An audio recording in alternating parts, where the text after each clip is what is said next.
was speaking to the Celtic ladies. And they said it was a 5-minute call, so I was waiting to say that's you on, and apparently I was announced, and I was blethering through the back. So there we go. But I'm here now. Right.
Thanks very much. Well, I'm here at last. What a day it's been. I was about 4:45 this morning to get ready for the dawn chorus, the stone ceremony, so it's been a long day. It's been a great day. So good I got sunburned. I'm sitting going to write out the set list, and I took a look in the mirror and said, oh God, look at the state here. so I was definitely feeling the heat. This poor Scottish boy's got very pale skin, so not used to your sun here. But anyway, I didn't usually dip my phone on the stage, but 16 years ago when I was here, I came back to Scotland, left the festival. I was only here for 10 days because my wife Shona was expecting her first. And when I agreed to come to the festival, he was nowhere to be seen. So I thought it was okay, and she was a bit worried. I said, it's okay, it's 3 weeks until he's due, it'll be okay. So I got home from Australia, pretty weary. I'm sure you can appreciate it's a long walk to be sitting in your doubt. You look at your doubt. it's a long way to go, and I got home and it was great to see Ardy, and I went and had a sleep. We went out for an Indian meal, which might have been a bad idea in retrospect. And she went into labour at 2 o'clock in the morning, which involved a dash into Aberdeen. And the first thing I noticed was my petrol tank was nearly empty. And we got there, and 18 years later, Hector was born. So I'm here in Australia 16 years later, and I'm going to miss his birthday on Wednesday. He's going to be 16. I used to be able to hold him in my hand like that. He's nearly my height now, this Hector. So when I thought I would do this, might be a disaster, but it might be quite good. I'm going to film a wee message for Hector. And I'm going to send it to my wife, and she's going to give it to him on the morning of his birthday. And he'll be feeling a little gloomy because he's got one of his maths exams that day. Wasn't a great start. So what I'm going to do is I'm going to say, hello Hector, I'm going to say just a wee bit. And then I wonder if you could sing happy birthday. The guys do a great job with the sound and the lights. Would you be able to put the house lights up for us, do you think? Sure. No.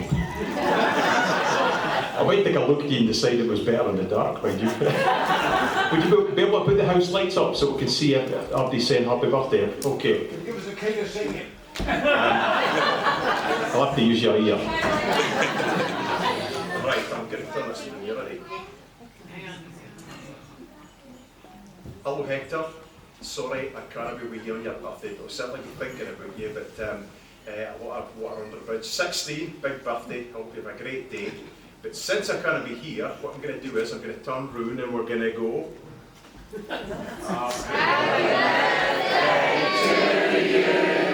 Happy birthday to you, happy birthday to you, happy birthday dear Hector, happy birthday to you.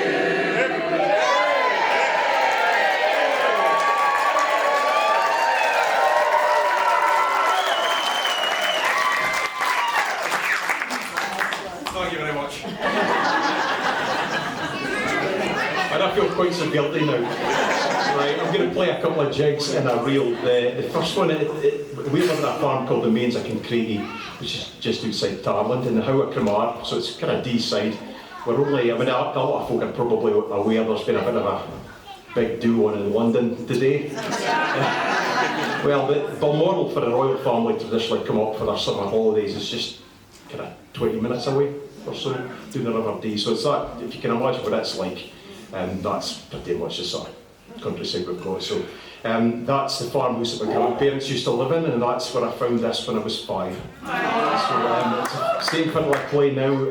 I started, my brother started, my sister, my cousin Avril, my cousin Gary. We've got nieces and nephews that all play. Probably all because of this fiddle under the spare bed. So when you go home tonight, go and check under the spare bed and see any old fiddles. So return to Craigie, then the Sailor's Wife, that dates for the 1700s, and then the Deal Among the Tailors. Now everybody can what the deal is? The devil.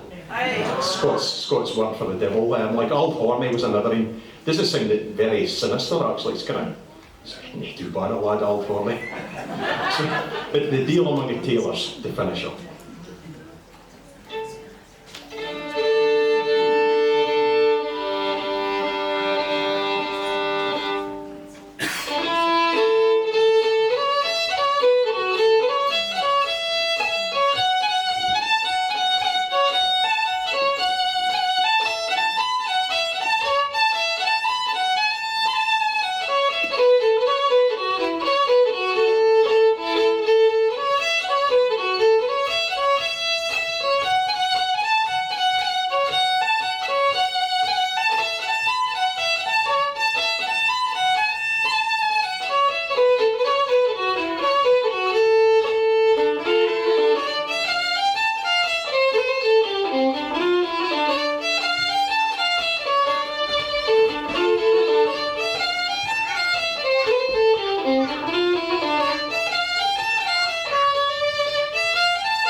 going to play a slow air for you now. It's one of my favourite tunes actually. I like slow airs because you can really get your sell into them, you can really personalise them, bit personal expression. You could hear 10 great fiddlers playing the same tune, differently, but correct, because you get a very different personality with every player, of course. So, but this was written by a man called Donald Riddle, who came from Inverness, and he taught fiddle, he made fiddles, repaired them, composed. He was one of the founders of the Highlands for Spain Real Society in Inverness, and but as a young man he was in the Lovett Scouts. Have you heard of the Lovett Scouts?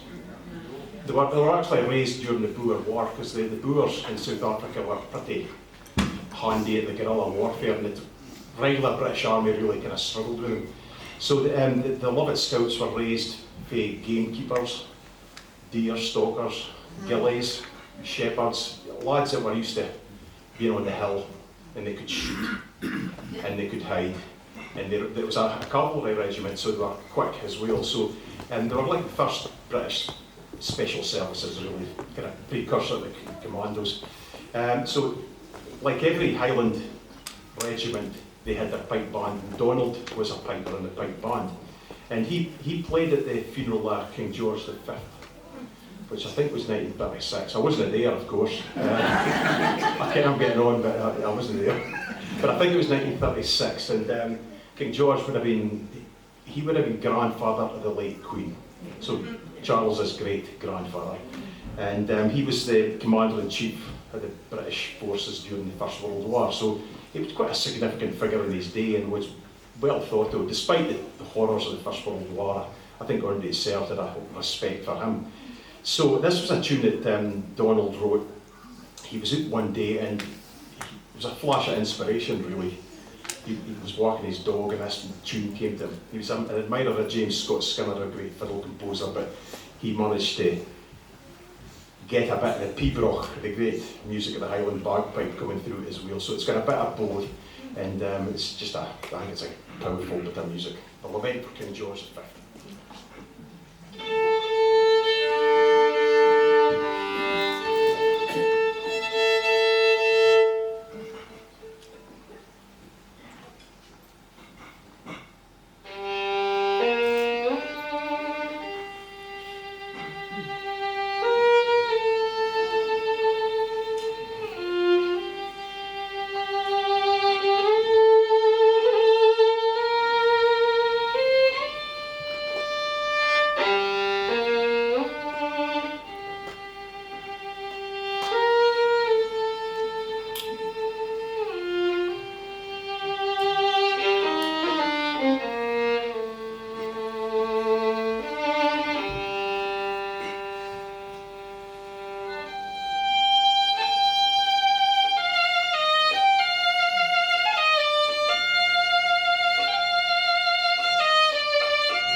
Thanks very much.